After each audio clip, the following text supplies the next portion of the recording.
Are South Africa ready for the T20 World Cup? That's the topic on today's show. And I want to try to get a feel from the fans, from you guys in the live chat, on where you guys are at with regards to our preparations. South Africa haven't had a normal preparation for this World Cup, you could say.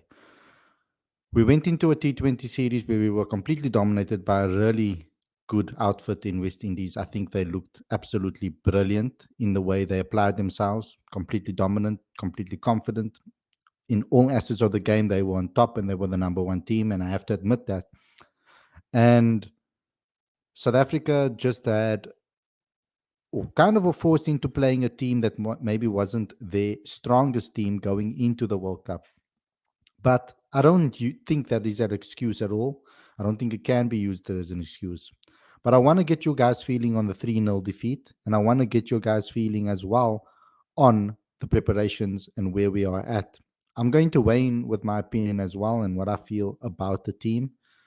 But it hasn't looked pretty in this particular series. I think there's maybe only one positive that we can really take out of this, to be honest. And I want to go through every single little thing. I also want to take a look at other things that we can draw positivity from.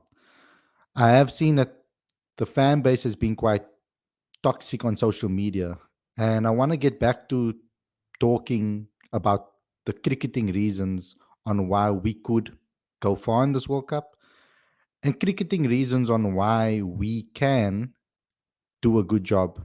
What are the analytical parts that we can take out of the performances leading up to this and the players that are actually in the World Cup squad? So we're going to talk about this on today's show, but I also want to get your guys' thoughts in the live chat, and that's basically really going to make this show special is your thoughts, because I like to hear from the fans on where you guys are sitting and how you guys are feeling going into this World Cup. We're only a couple of days away from the start of this tournament. So our preparations are done. And I want to get your guys feeling about where we are at, the team makeup, the squad, and how you guys are feeling about all of those aspects of the game. But before we get going, before we get started with the show, I'd like you guys to first and foremost subscribe and click that notification bell for all future videos. We are heading closer and closer towards that 5,000 mark. It's the next milestone that we're looking to hit, guys. So please help us do so by sharing the channel, smashing that like button, commenting, etc. Because YouTube's algorithms haven't really been very helpful when it comes to creators. So I'm going to need you guys to make sure that you like this video and comment on this video after we go live. Leave your comments in the comment section. I also obviously love the live chat, and you guys must communicate with me in the live chat because that's mainly why I go live, so that I can get your guys' thoughts. But it's also important that you guys take your thoughts and drop it in the comment section for people that rewatch the show later on in the maybe the next day or the next couple of days, because we are getting a lot of views on our videos days after we go live. So I'd like you guys to please get involved with that as well. We also have our World Cup edition that's out right now.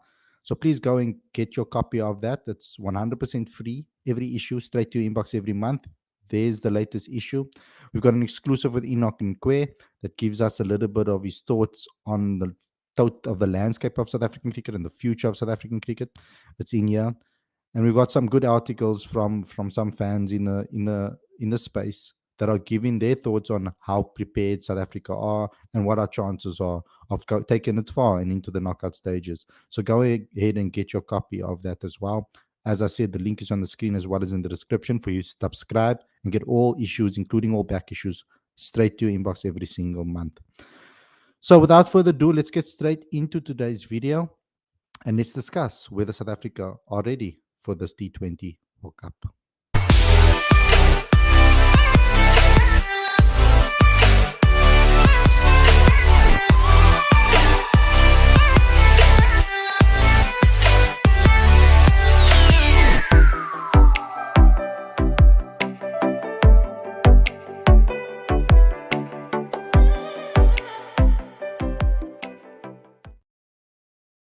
A very good evening and welcome to Cricket Fanatics Magazine. This is your daily show. I'm your host, Khalid Moeedin.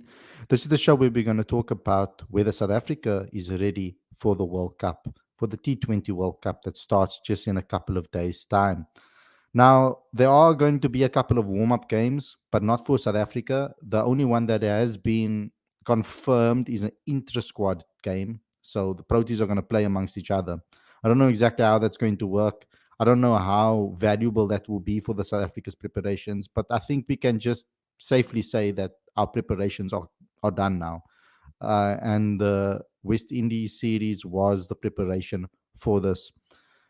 But let's just take everything into perspective over here because I see that there has been a lot of backlash and criticism, kind of over the top criticism when it comes to this um, the Proteas team. I know we hate losing, and I can understand that we do.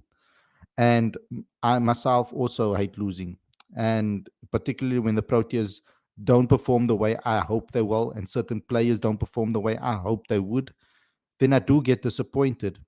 But I think the criticism was a bit over the top, given that we don't have our full strength team over here.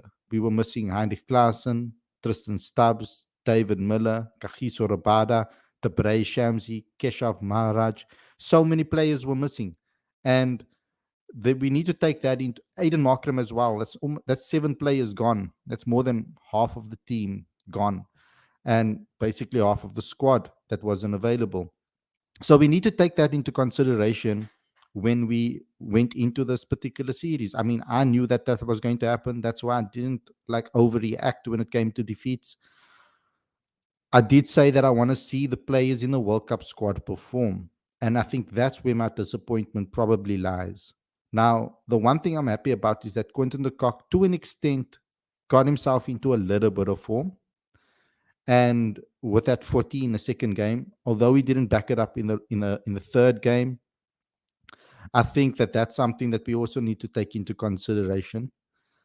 But look here, we saw Otniel Bartman put on a great performance, and I was really happy with that. The major concern coming out of this is our bowlers. I do feel that we have a little bit of an issue with regards to rhythm and availability of certain bowlers that are 100% in their element. Anrich Nokia, very expensive on this tour, has been expensive throughout the IPL. And I have been a little bit worried about him. Uh, he was rested in the first game, precautionary reasons, but we haven't seen much from him in the second and third game. And it is a little bit of a concern. I think Otniel Bartman was the only one that really showed quality from the seam bowling perspective. Gerald Coetzee showed it here and there. But then again, on this wicket as well, those fast, quick bowlers, it was difficult for them to actually dominate. The ball came onto the bat pretty quickly, and it was very easy for the West Indian batters to put us away. But we also need to make sure that we look at it very carefully and when we analyze it, because I feel that they did get their lines and lengths wrong. They bowled into the West Indies slot too many times. There were so many occasions where the West Indies batters just stood still in the crease and just swung at the ball, and it went straight to the boundary, whether it was a cut or whether it was a straight down the ground, whether it was down count corner. It didn't matter. They were really smashing us, and pull shots were working for them as well. So we need to take into consideration that on this wicket, fast bowlers as quick as Anrich, as quick as Gerald, weren't going to get a lot of um, happiness on this wicket. They weren't going to get much luck when it comes to wicket taking. Uh, they were extremely expensive. Now, I am still concerned though, because we're not going into this tournament with a hell of a lot of fast bowlers that are in form. Bjorn Fortuin, as a spinner, he's the only one in the World Cup squad that actually played every game, and he showed great patches here and there. Now, he doesn't turn the ball too much. His variations are normally variations of speed and lines and length are usually what his go-to deliveries are, and they work for him, and they've worked for him in the past in T20 tournaments. I do think, however, that we're going to lean on Keshav a hell of a lot and Tabrei Shamsi, the experience of that.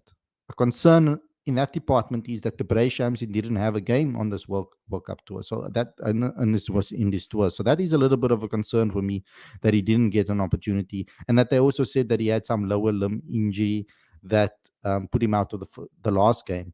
So there's a little bit of a concern about that. Um, Back Berlin say, Brew, you must have been in that shirt since Saturday. Must be smelling fresh. I actually did wash it and then I rewore it again. So let me just clear that and clarify that. But I had to wear it again. I'm feeling so happy about it. I actually do have two shirts of this shirt so as well. Um, so like yeah, if I want to wear another one a little bit longer I can, but I mean this one I did wear on Saturday and then I did wash it to so that I can get it on again tonight on the stream. I'm very proud of the team, and I had to wear it for, particularly I had to wear it for some of the City fans that follow us as well, you know. They need to also know their place when they come to Cricket Fanatics magazine, that they might get into a little bit of banter about Man United down the line as well. But let's get back into the cricket. Ryan Rickleton, um, unfortunately, he had an opportunity, and in this day and age, the amount of games that we play, you have to take your chances if you want to make it into a first 11 for a World Cup. And unfortunately, he didn't take his chances, and that's a little bit of a sad one for me. But at the end of the day, we're sitting with a Quinton de Kock that started to try, found a little bit of form on this tour. So So for the guys that want Ryan Rickleton in the team, I highly doubt that he will start in this World Cup, given that Quinton de Kock did have a good second game.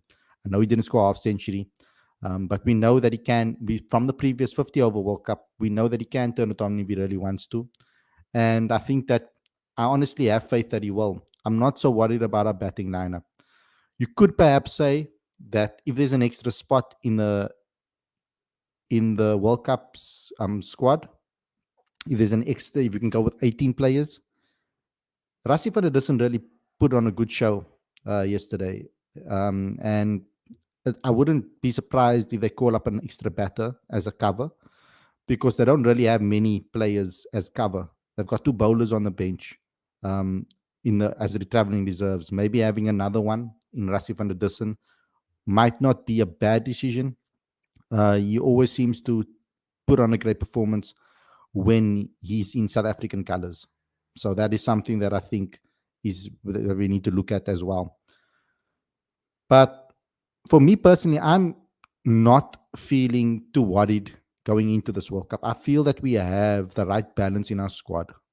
And for the people that don't know what our squad is, I can show it to you guys again.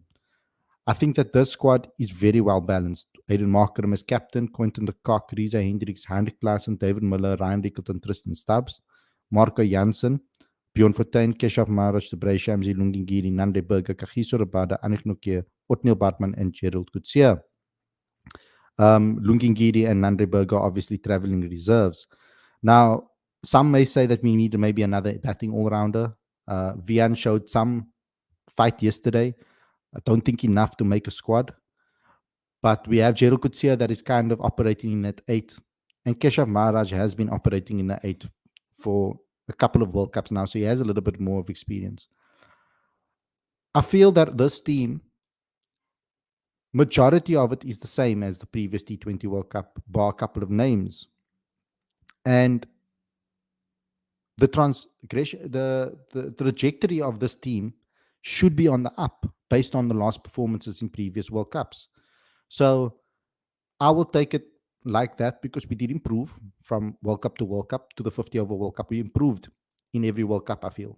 So there is something positive to take out of that. And I do feel quite confident in this batting lineup. Now, the bowlers are a concern, and I hope that they find a way to get their form and that they step up and perform in this particular T20 World Cup. This is the World Cup. I feel that we have quite a good chance. I think that we have a nice balance to the side and into the squad. And we've rewarded players that have performed well. We haven't been bogged down maybe by transformation, and they've picked, like Rob said, the best team that they could. And I don't see a lot of people actually criticize. I didn't see a lot of criticism towards the squad when it was released by fans on social media. And the social media arena can be quite toxic when it comes to South Africa in cricket. And there wasn't a lot of backlash when it came to it, other than by government officials and some journalists that spoke about that we didn't meet the targets, etc. But they went and they went with. But I think we also make it up in this T20 World Cup, in this West Indies series. We make up the quotas, you could say, or the transformation targets by playing um, six players of color in every game. Almost, I think. Majority of the games we played more than five players of color. Andile played, Lungi played, um, Riza played, Bjorn played. We had Ngaba Peter playing. Otniel Bartman played. So we had quite a few players of color that have played in the series. So that kind of makes up for the numbers that we're going to miss out on perhaps in the T20 World Cup. But overall, I feel the squad is quite balanced, and I think we're ready. I think we are ready from a. I think we'll be ready from a experience perspective because we've been to World Cups now. The squad, this unit has gone to a couple of World Cups together, majority of this unit. So I feel from an experience perspective, we are a lot better off than we were in the previous World Cups. So that's why I do feel that will be more ready in this World Cup than any of the others prior. So I'm happy with the progress, but I wasn't very happy with the performances from the players in the World Cup squad. I'm extremely happy for Riza Hendricks because he's just shown his class consistently. And that kind of gives me a lot of hope that we actually have a solid opener at the top that we can rely on. Because then all we need is our two and three to have great games here and there and support Riza when he does fall off. If they can step up, then we're sitting in a great space because then at least we know in the first 10 overs or so we can sit in a comfortable position to give that middle order, which is so talented, a fair go at scoring a good score or chasing down totals. I feel that Tristan has improved a hell of a lot over the last season. Heinrich Klaassen is in the form of his life, and David Miller is trial and tested. He's done it over and over again for South Africa, whether it be in World Cups or in series before that. So I think overall, I love the balance of the squad. I'm just, like I said, I will repeat myself. I'm just a little bit concerned about that bowling attack. And that I hope that they trust a guy like Otniel Bartman with starts because he's our most informed and fit bowler potentially in this whole unit. KG's had a problem. Anich's had a problem. Even Otniel had a problem on this tour. The only one that's been fully fit consistently throughout the series has been Gerald Coetzee. And actually, um, that's the only one we can really rely on with regards to playing majority probably of the games, even though he had injuries prior. He didn't play the SA20 because of injuries. So that is a bit of a problem. So this bowling unit needs to come together. I think they need better plans on these type of wickets. They need to work with Eric Simons and find out a way on how they can utilize their skill sets better. Uh, I felt that they were just running in and bowling quick and missing their targets completely. Bowled into the channels of the West Indian batters, and they just smashed us all around the ground. But congratulations to West Indies. They're looking in amazing form. And they would hope that they didn't peak too early and that they can carry this form into the World Cup. So let me get into the live chat and see what you guys have had to say. Sam Khalid, I know the Proteas have done the mistakes in the past, but from that they are not learning anyway. Batters got out same way, no improvement. Our batters cannot dominate against spinners. Why? I felt that a lot of our batters got themselves out rather than the spinners really getting them out. I mean, or maybe Quinton de Kock when he was bowled. And I think there's room for improvement, yes, but I've seen Riza Hendricks' game has improved a hell of a lot against spin. Quinton de Kock looked decent against spin in majority of the spinners that he faced. I think he just got carried away with himself a little bit too much, playing too free flowing and not maybe just tempering it down and seeing a few deliveries through. I think Tristan Stubbs is great at playing spin. I think Heinrich Klaassen is and David Miller. So I don't think, and Aiden Markram. So I'm not worried about the way we play against spin. Actually, this is the first time I feel more comfortable about this team that they can handle spin, actually. I don't really think that we have a major problem with that. Um, Akishin says, are RSA playing any warm up according to the ICC schedule? I don't know. They're playing an inter squad game. NY Times Square says they are winning the tournament. Let's cross fingers. I'll be happy if they make it into the knockout phases, into the semifinals, or make a final. I'll be happy. But obviously, winning it, we've been waiting for a trophy for years. The Proteas. Lawrence says the reaction on the 3-0 defeat was way over the top. If you look at social media, yes, constructive criticism is fair, but being overly negative is just strange. We missed more than half our team. Yeah, it's true. Kelly says, was essentially a B side from SA and West Indies. Ours was just very unbalanced. Shows that you can't play without a middle order desire, versatility, and accuracy, or most important, game time. Spot on. Khalid, when IPL players will meet to the team for the World Cup, I think they're already on their way to meet up with them. Lawrence says the West Indies series won't have any bearing in terms of our performance at the World Cup. Around 8 players in our first 11 didn't play the series, so doubt it will affect the model of the team. In fact, I don't think it will. I don't think it will, and I think mentally we are a lot further, a lot stronger than we were in the previous World Cups. I think that those experiences really would have toughened them up. I feel that this squad trusts each other a lot more than what they would have in the previous two T20 World Cups. Darren says West Indies are missing lots of first choice players too. Yes, they are. That is true as well. But their balance was a lot better. Uh, they had they also played more spinners as well. They had a much better balance to the team, and yeah, they just outplayed us.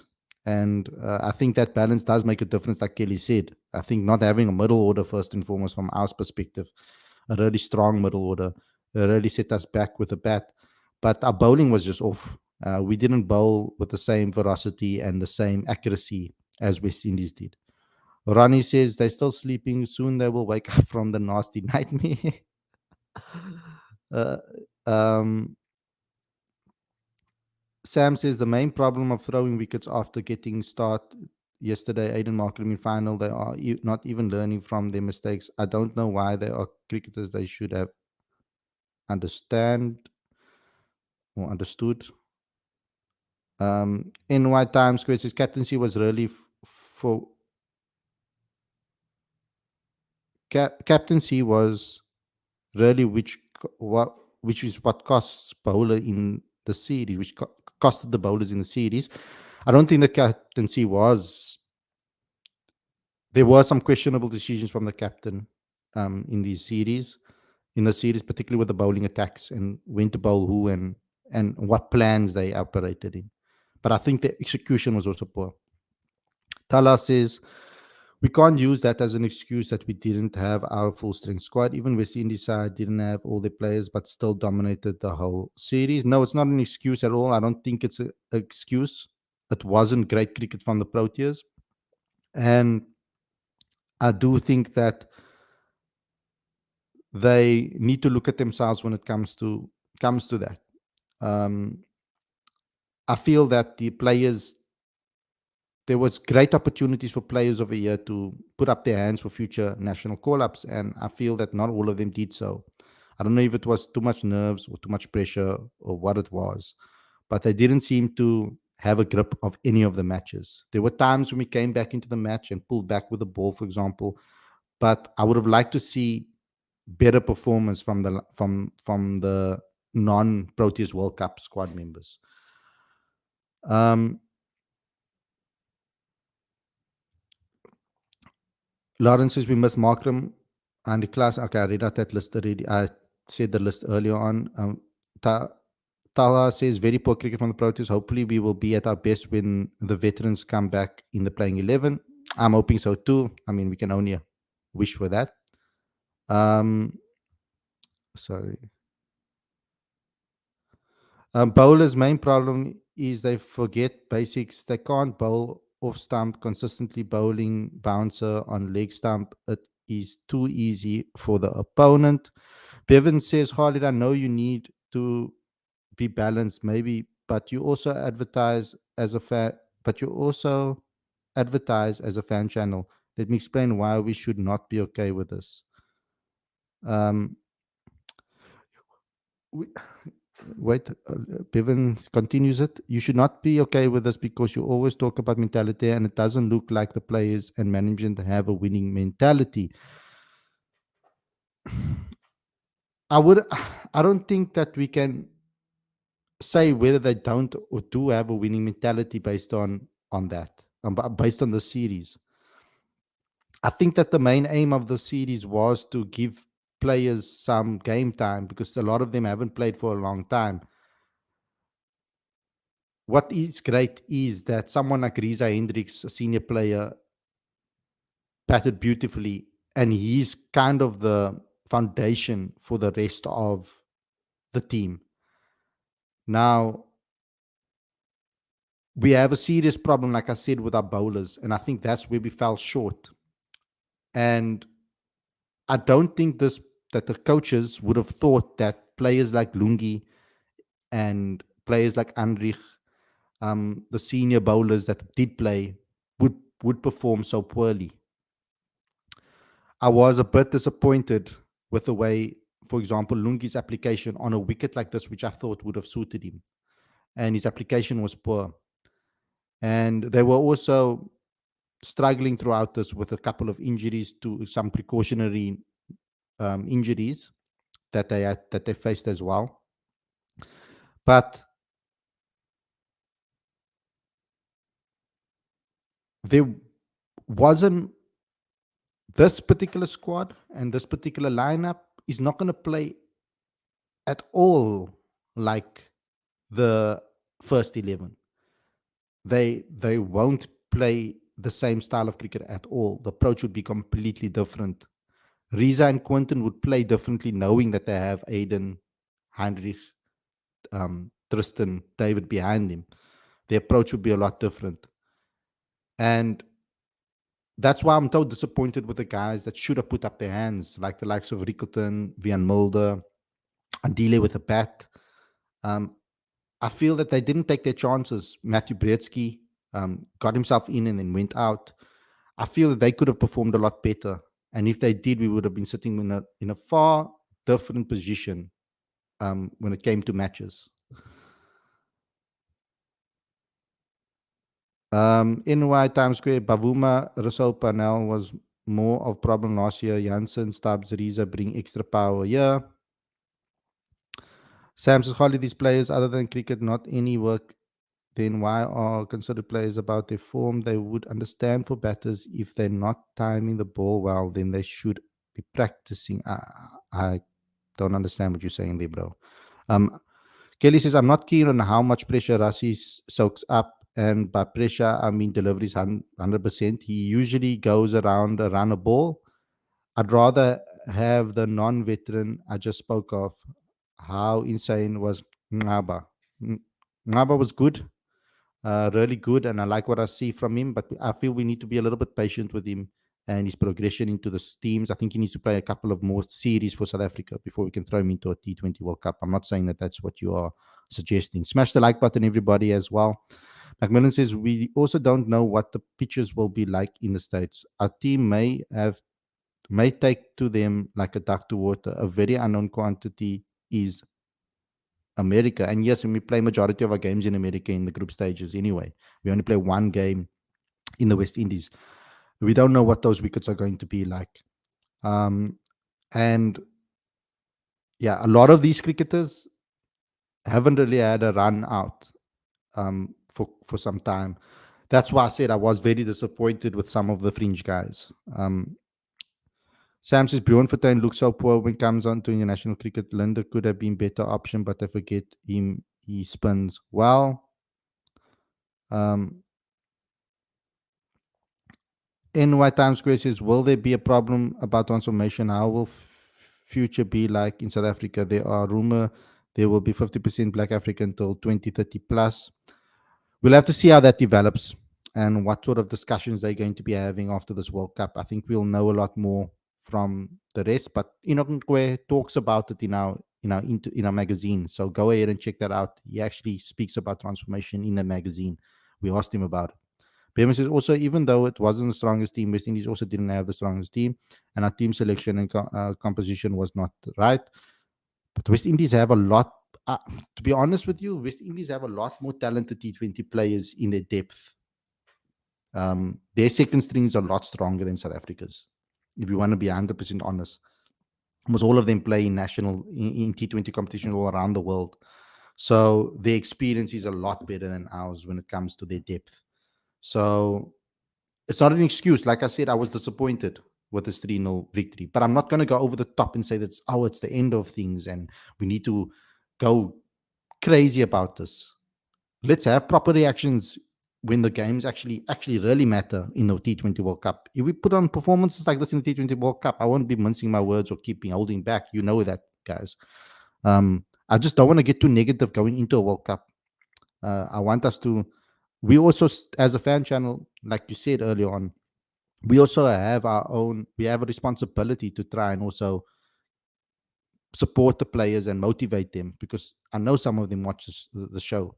So we also have a role to play as fans to support them and get them as best ready for the tournament as possible from our perspective. As little as influence as we have on them, we need to do what we can to try and support them and push them forward. Kelly says our best players of spin weren't available for the series either. 100% true. Tex says, Khalid, someone here not so long ago said that Bjorn Fortuin is very useful batter. Yeah, I said so. And because domestic cricket, I've learned a lot since that day. Um, I've seen how big the gap is between South African cricket domestically and international. And just because Bjorn does it at the domestic level doesn't mean that he will be able to do the same thing at T20 at international level. Look at Vian Mulder. He dominated domestic cricket and is at 20 with the bat this season. And yet, when it comes to international side, it's just a different type of pressure. So there's a lot of work that Bjorn has to do still on becoming that type of batter. I feel that he's a lot better batter in 4-day cricket actually than he is in the shorter formats of the game. And in big games for the Lions domestically, he stepped up, and that's the only real um,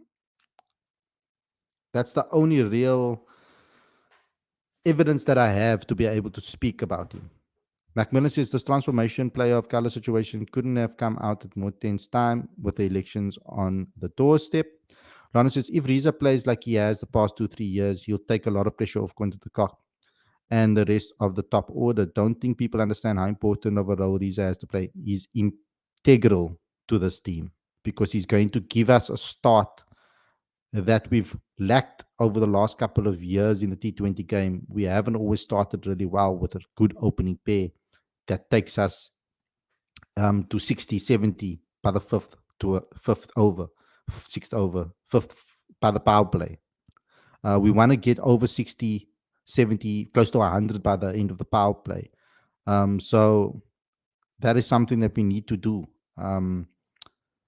I think 50, 60 runs by the power play is a decent start, and it just sets up the rest of the team and gives everybody confidence. It takes all the pressure off Aiden and Tristan Stubbs. I would like Tristan at 4, by the way, like I've said. Kelly says, I'm not a fan of calling transformation something that bogs fans down. It doesn't and shouldn't, not when done properly. People get it because it's well known how awful CSA has been in this area.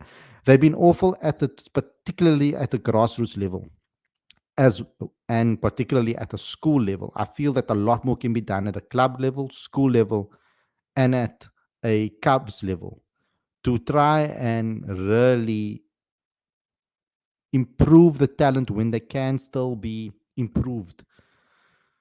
When you get to the national side and domestic level, more, I would say, international side, national side, you are going to be looking at guys that are a little bit older, and they've already learned bad habits. They already are the cricketers that they are. You can't change too much about their game, so it makes it very difficult for us to pick the best players at that stage if they haven't had that nurturing from a younger age. So we need to do a lot more at the Cubs level, at the school level, the grassroots level, and in that tap camps as well. We need to do a lot more there on identifying players. And I think provinces also need to do a lot more in giving players an opportunity from their own from their own fractions. They need to make sure that they find players within their province that they can promote. That's something that they need to do, because what ends up happening is domestic teams get desperate and they end up buying players from all around the country instead of developing their own a hub within their province.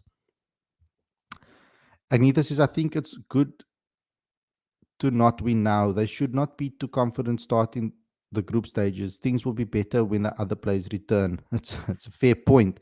But and also cricket is a game, especially T20 cricket. Anything can happen on a day, like literally any single game, no matter how many games you've won. Look at a good example is Australia in that first World Cup that we played in UAE. They looked terrible going into the tournament and they ended up dominating. So like it's like one of those things in a T20 World Cup, anything can happen.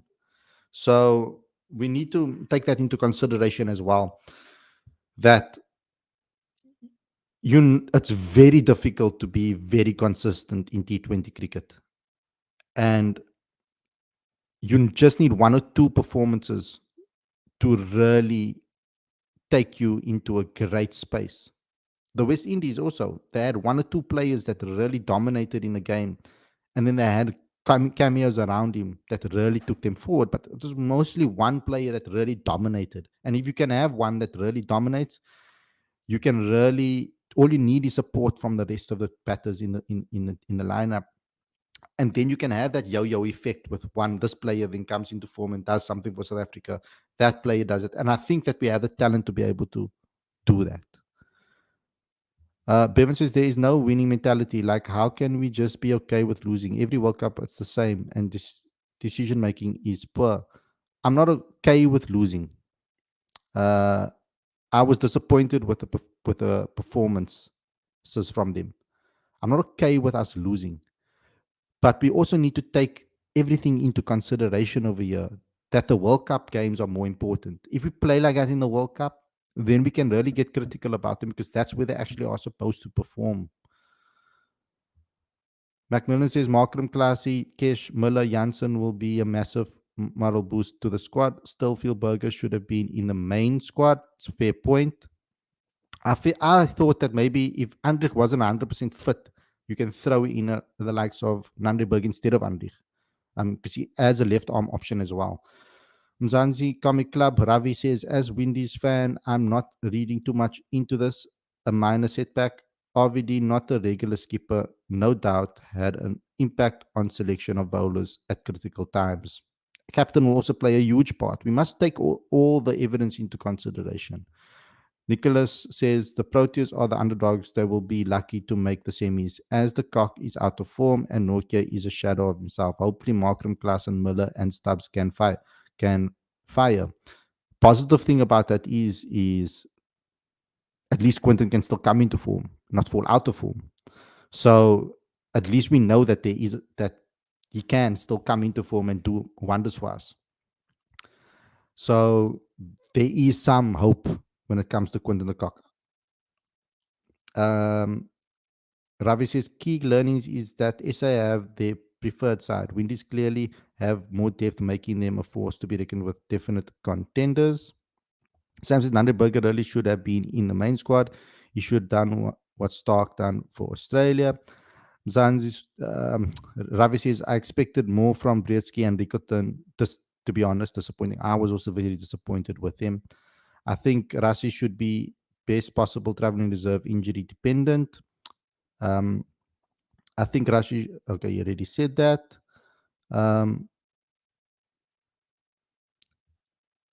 Oaks, Lucas Opama simply disappeared where like he was injured for a while and then he got himself into a couple of games and he hasn't been the same. I mean, this is, I've seen before players going to the tournament well informed, but they just drop big time. So I'm rooting for Quinton and Nokia to find their form. Me too. And that's what I'm hoping for. Ahmed says, not enough backups coming through the system like India or Australia. West Indies just exposed that. but we all can only pick 17 to 18. So we know our full squad. And when you look at that full squad, we have a really good squad there. When we have our full squad, I feel we're strong. And that's the main thing that matters, is that we have a very good squad going into this tournament. Burgers says, Khalid, would you play two spinners? I would, dependable on where we play and how the conditions are, but majority of the time I would. I would even try three spinners in certain games, especially with the way our seamers are bowling. I wouldn't mind actually trying like three spinners in a game. One experienced bowler, um, and maybe one youngster, and then we got an all rounder. Um, Lawrence says people are now also having a go at Brzezinski and Rickleton, calling them flash in the pans and not good enough for the international stage. They've come to the conclusion with both playing only a handful of games, by the way. They need more game time. I agree with you. We can't be judging players on on a handful of games, 3 games, 5 games. Um, they need more. I'm going to go here. Marco says, Quinton de Kock and Nokia are completely out of form. They must sit out at the World Cup. Well, Quinton came back in the second game, played a lot better in the second game. If you look at who is more in form between Rickleton and Quinton at the moment, Quinton, I know he scored a couple of 50s in the IPL. When you look at their last scores, their last 10 scores or so, Rickleton and Quinton have actually kind of been doing exactly the same with regards to the way their half centuries are spread out. So I'm going to go with the experience, man. If Rickleton came into this tour and he scored scored great runs in the, or even was like hitting 30s and 40s, I would have considered picking him over Quinton. But I think Quinton just has the edge of him based on that second game and the way he played with the Riza Hendricks. It was just fantastic. Ravi says, I think Florida will be low scoring affair based on prior matches. Can't comment on New York's drop in pitch. No one really can at the moment. Macmillan says West Indies have prioritized T20 since India, Australia, and England have monopolized Test cricket. Can't blame them. Kelly says, I hate drop in pitches in general. Kruger looks like a future problem. Loved his ram shot yesterday. Shows promise. Needs a lot more games to us to really judge him. Ravi says, absolutely, Khalid. Titans particularly guilty of acquiring players nationwide. This will undoubtedly stunt the growth of grassroots or clubs level. I mean, 6-7 years ago, when I spoke to some Afrikaans schools, they gave me a very weak, in Pretoria, they gave me a very weak excuse for why they don't have players of color in their system. They said that they don't speak. I must go find a particular person. I'm not going to out him out, but a particular person said that I should go find players that speak Afrikaans that are Black African within this radius of the school. And I was like, it's not my job to do, but I'm pretty sure that there are people that are of color in Pretoria that speak Afrikaans.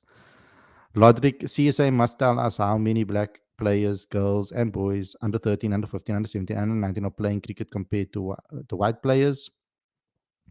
That's why I say it starts at grassroots. Ultimately, we need to make sure that when we do see a group of talent, that we give them the best possible opportunities to succeed, help them with bursaries, help them with financial aid to be able to play the sport, because it's extremely expensive to play cricket. Kelly says Western Province is shocking. Club cricket ends up split along racial lines, not intentionally, but due to money and power. Some highly talented players of color in my own club team have really, if ever, got a real chance. Ahmed says, regardless of the result, I would like to see how much our next in-line players can do. But it takes so much time for our youngsters to find their ground comparing their Indian or Aussie fellows, because they have a tournament like the IPL now. I was hoping that the SA20 would give a lot more chances to young players, but we don't have enough teams, as many teams as what the IPL has, to really start pushing through youngsters into the team. I'm hoping that the SA20 will do that for us when it comes to T20 cricket. To be honest, some people saying CSA not giving chances to black cricketers, but to be honest, black cricketers himself don't want to play. They're all poor, but they want to play without performing. How is it possible? What are you talking about, bro? You clearly don't understand the landscape, the situation in South Africa. West Indies won't make it to the Super 8. Afghanistan spinner will rip through their batting order. I'm not even going to respond to that. This is going to make my blood boil. So I'm just going to calm down. You're not going to mess up my FA Cup week. CSA messed up with Sini's confidence quite badly and didn't even give him a single ball to face. Meanwhile, he was making runs for fun in his debut season for the Warriors. Management of players of color needs to be better as well. 100%. It seems that there wouldn't have to be a rush and a desperation of giving players of color opportunities at a higher level if we are developing more players at the lower level. We need to invest a lot more money at grassroots and give players opportunities at the right time. Ahmed says, I think that the difference between us and the biggies is that we don't have someone to the level where he's fighting for his spot to add competition and give that extra effort, for example. That is true. Middle order doesn't have that. Um, Sriram says bowling is quite weak apart from Rabada. Even he is not consistent. Batting depth has to fire heavily. But luckily, we are playing in spinny conditions. I think that saves us a bit. We are playing in spinny conditions, so we could play 3 spinners, 2 spinners, and that kind of hides it a bit. We'll only need like bowler rotation maybe if the pace bowler is out of form. Cage is currently in form, so that will help us a hell of a lot. Ravi says, I believe the SA20 tournament will include 2 more teams next year, likely to see Challengers and Titans coming in. Uh, I don't think they will bring in the 2 new teams next season. I think it's only the following season, maybe perhaps. I don't think they're ready for another 2 teams. Like when the IPL has really killed my desire to watch T20 cricket. Don't know that tournament has run its course in my opinion. 100%. I did a whole show on it. So yeah. But guys, thanks a lot for tuning in and sharing your thoughts with me and what you think about the Proteas team and whether we are ready. I've given my opinions. You guys have given yours. Please subscribe to the channel. Click that notification bell for all future videos. All people that are watching on Facebook, please head over to the YouTube channel and subscribe. We'll get notifications of whenever we go live. And we do quite a few shows on YouTube. So please go and support us there. Guys on YouTube, you can head over to the Facebook page as well and smash a like there. But don't forget to smash a like on this video, comment, share, and subscribe once we end the stream. Go into the comment section, talk about the game there amongst each other as well. I'll try to reply to as many comments when I can. But please show the videos some love after we go live. It really helps the channel out a lot. Thanks a lot. And also subscribe to Cricket Fanatics Magazine monthly. Every issue is 100% free, straight to your inbox every single month. The link is on the screen as well as in the description. And our latest issue is out now. You can get it. It's all about the World Cup. And we also have an exclusive with Enoch Nkwe, who speaks a little bit about transformation as well in the future of that with regards to the team. Thanks everybody for watching. I hope you guys enjoyed this episode. And I'll see you guys again very soon with another show. Stay safe. Enjoy the rest of your evening. We won't have a show tomorrow because it's my dad's birthday and we're going out for his birthday. So we won't have a show tomorrow, but I'll see you guys again very soon. Take care, everyone, and enjoy the rest of your evening. We'll obviously be covering the World Cup quite in depth with previews and review shows. So stay tuned for that as well. Thanks, everybody, and I'll see you guys again on the flip side. Stay safe. Enjoy the rest of your evening. Peace out.